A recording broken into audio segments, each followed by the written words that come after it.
Colección, Melodías y Aullidos de Paganini. Título, El despertar de Runa Cheasca.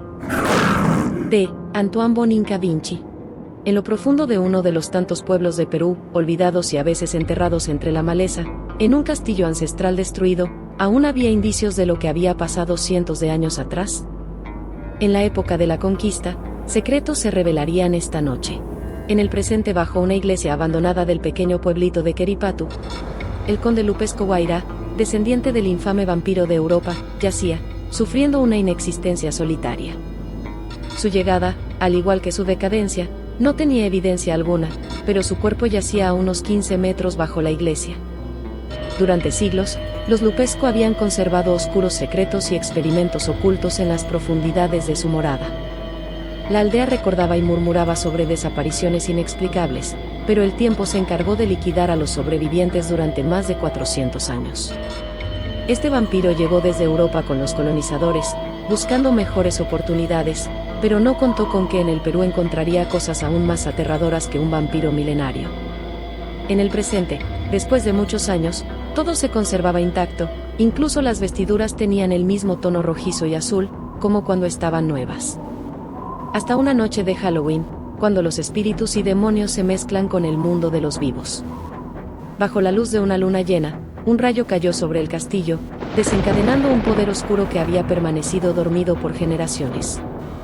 Lupesco Guairá había estado trabajando en la creación de una criatura monstruosa, antes de ser capturado y doblegado, un homúnculo con el espíritu de viejos cuerpos, con sangrantes soldaduras e incluso un corazón, que contenía una daga. Para esto, había utilizado el principio de la magia vampírica, la única que podía usar sin ser descubierto. Con alrededor de 1000 cadáveres, tomó piezas para esta monstruosidad. En tiempo de guerra era fácil hacer este tipo de desapariciones. Pero la tormenta actual lo cambió todo. Una inusual tormenta de tornado azotó la ciudad casi desierta de gente, que había crecido alrededor de la iglesia. Ahora contaba con alrededor de 400 familias, una fracción de lo que solía ser antes una gran ciudad vibrante.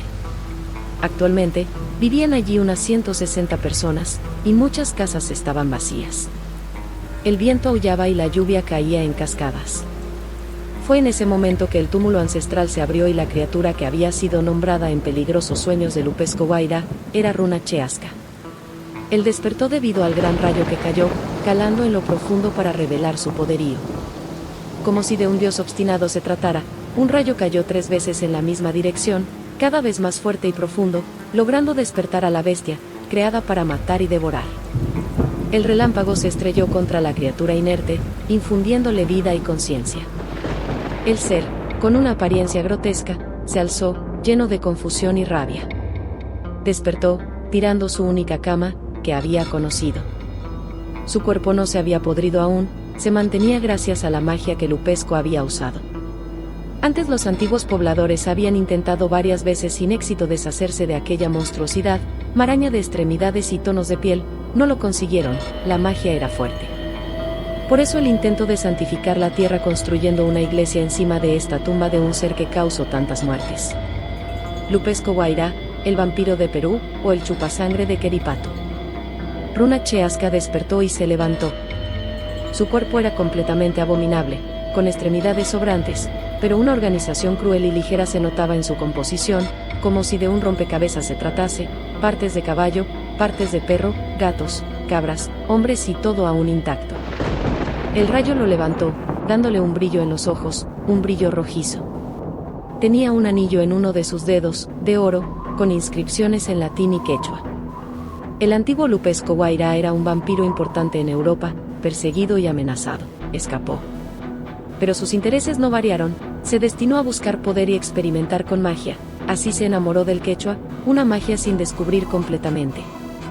Por eso, el nombre de su bestia está en quechua, Runa Cheasca. El anillo en su dedo le recordó a su amo, quien yacía también acostado. El vampiro que lo creó. Las múltiples almas aún reclamaban sus cuerpos. Una de esas almas le mostró cómo fue secuestrado por el vampiro Lupesco Guairá y torturado durante muchas noches para sacar lo mejor de él. Fue entonces cuando se dio cuenta de que depender de él no sería bueno, ya que él también tenía cerebros, incluso más que cualquiera, con 12 pares de cerebros de algunas de las mentes que habitaron los cuerpos. Los truenos se intensificaron, no era una noche cualquiera, y ya no volvería a ser igual.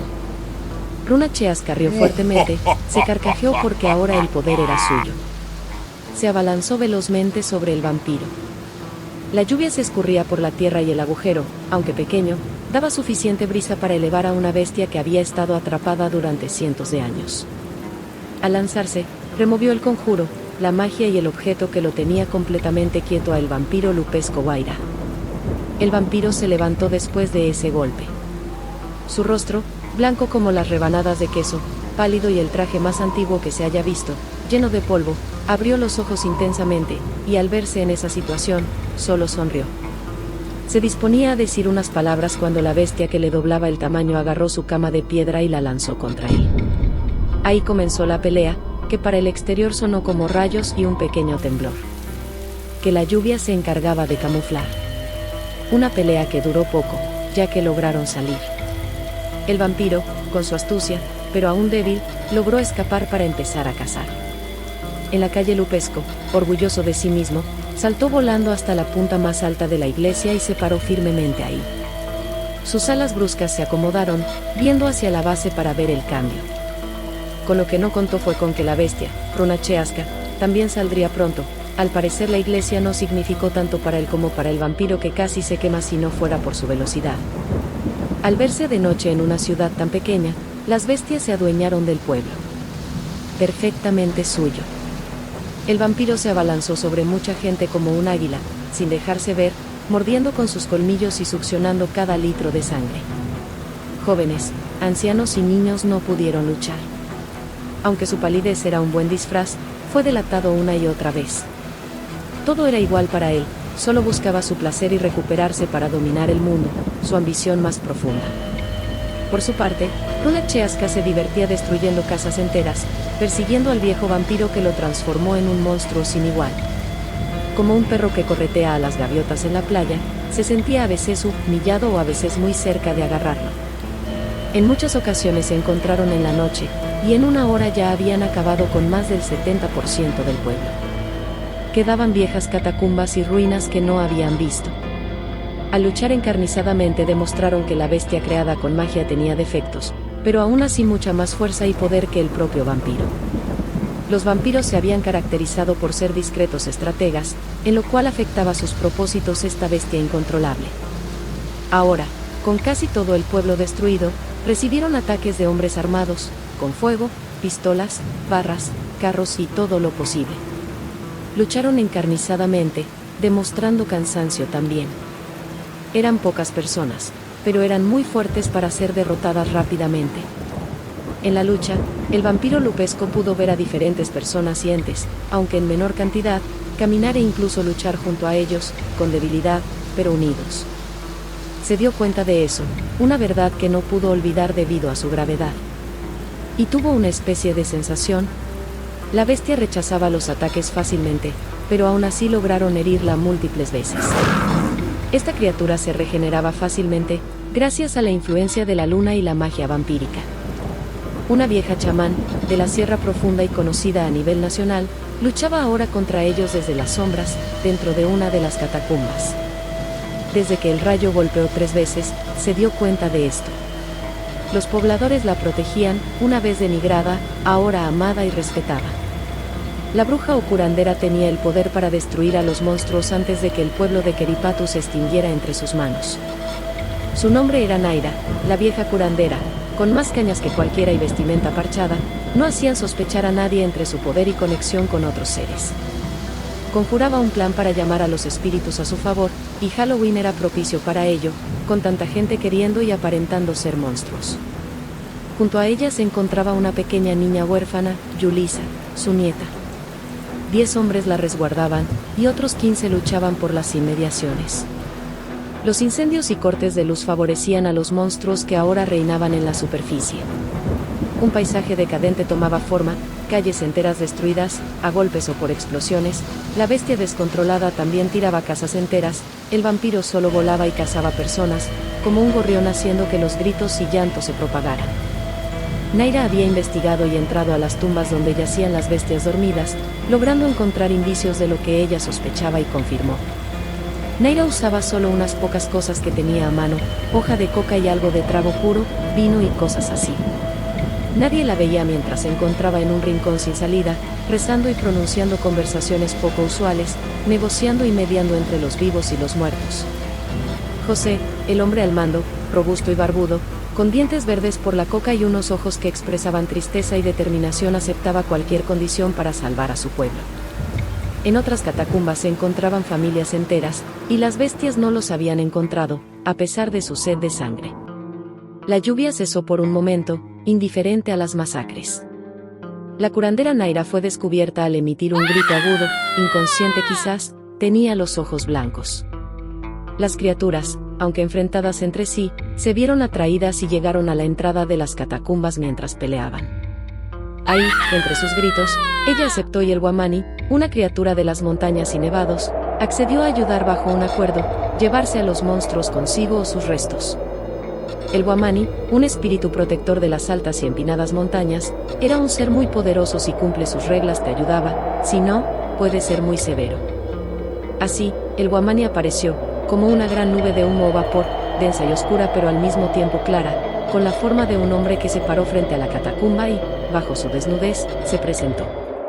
«Yo soy Guamani, el vampiro de los infiernos», le dijo al vampiro Lupesco Guaira. «¿Cómo pudiste hacer esto tan rápido? Pensaste que no tendrías compañía, pero no, como la última vez, alguien tiene que salir a sorprenderte». El vampiro Lupesco Guaira lo miró confiado, y la bestia, que solo quería pasar, no se impresionó. Runa Cheasca se acercó bruscamente, viendo cómo ese ente desaparecía entre sus garras o puños. Un viejo y delicado canto se pronunció, dejando a la gente extasiada.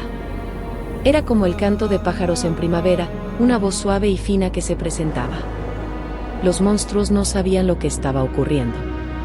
Lupesco, que no había dicho nada desde su despertar, dijo: «Él está jugando con nosotros, no te confíes, Runa Cheasca». Así, la lluvia se intensificó, inundando las catacumbas antiguas hasta 1 metro de altura en segundos. La gente aguantó el frío, sabiendo que el magistral Guamani sabría lo que estaba haciendo. El agua subió, formando cuerpos hechos de agua, tierra, lodo y gusanos que se escurrían y se abalanzaban con toda la furia de Guamani. Más de 500.000 de cuerpos de agua los rodeaban, hasta verse en cerros al frente y a los costados. Lupesco, al verse rodeado en segundos, no podía abandonar a su creación, ya que sería derrotado más rápidamente. Lupesco miró fríamente a Runa. Este entendió la mirada. Se acercaron uno al otro, mostrando su alianza. La gente entre los árboles, cazadores y otras personas se quedaban extasiadas al ver a tales criaturas milenarias preparándose para la lucha. Más de 500.000 de criaturas se dirigían con gritos y furia desde todos lados, corriendo en superficies intransitables. La masacre tomaba forma. Lupesco había perdido nuevamente su confianza, como la última vez. Recordó forzadamente que así lo aprisionaron, con espíritus, dioses o entes, no con armas. Ya que él podía destrozar ejércitos enteros en Europa, pero acá no. El Guamani daba golpes certeros, algunos eran esquivados, pero otros lograban tumbar una y otra vez al vampiro. El agua, el barro y las piedras se deslizaban entre los puños y garras de la bestia Runa. Guamani, desde la lejanía, observaba cómo se cansaban de luchar, hasta que supo que era suficiente. Decidió acercarse a gran velocidad y disecarlos con su dedo. Hizo que todos sus soldados se deshicieran entre el agua y la lluvia, quedándose con solamente 1000 hombres. La bestia, notablemente aterrada, y el vampiro Lupesco, aún agitado, vieron el verdadero rostro de Guamani, que los derrotó sin soltar un solo golpe. Ese poder era muy superior, empezaba a consumirlos por dentro, haciendo que cada extremidad perdiera sensibilidad, como esculturas. Ahí quedaron convertidos en alguna especie de roca, de un color blanco. Guamani, al conocer los poderes y debilidades de estos dos monstruos de la noche, decidió robarles su alma, no su cuerpo. Antes de que reaccionaran, ya se encontraban prisioneros de Guamani. En un segundo, aparecieron en el viejo nevado hogar de Guamani, sin forma alguna, como un viento que pasa, torbellino que viaja. Allí, los soldados de Guamani los llevaron, bajo sus órdenes. Se los llevó sin decir nada a la anciana, cumpliendo con su palabra. El pacto debía ser obedecido y respetado. Nadie debía saber de su existencia, ni de que, bajo su lugar de residencia, ni que libró una batalla que no le correspondía. El pueblo pequeño y ahora devastado de Keripatu tendría paz, otra vez. La curandera y su nieta serían aún las protectoras y los puentes que necesitábamos para vencer grandes amenazas. O al menos por unos 400 años más. Fin.